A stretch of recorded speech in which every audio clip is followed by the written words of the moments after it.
হয়তো আমরা নতুন প্রজন্ম যারা আছি তারা এই নামগুলোর সাথে পরিচিত নই।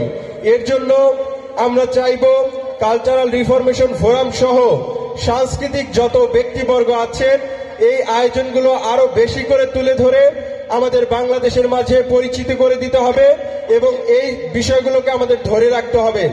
যদি আমরা ধরে রাখতে পারি আশা করি আমাদের এই বাংলাদেশ এবং এই কালচার আমাদের সুনিশ্চিত হবে। আর বর্তমানে আপনারা দেখতে পাচ্ছেন জাতিগত বিভেদের একটি রেখা কোনো একটি মহল তৈরি করে দেওয়ার জন্য বারবার চেষ্টা করছে, কিন্তু আপনারা সবাই সচেতন থাকবেন। আমরা সবাই বাংলাদেশী, এই জায়গায় অন্য কোনো নামের সুযোগ নেই।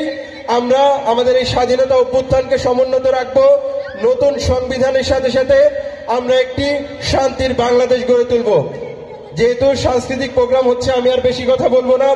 সবাইকে আবারও ধন্যবাদ জ্ঞাপন করে এবং আমার স্বেচ্ছাসেবী টিম তাদের সকলকে ধন্যবাদ জ্ঞাপন করে আমি আমার বক্তব্য শেষ করছি এবং আগামীকালকে আমাদের শেষ আয়োজন।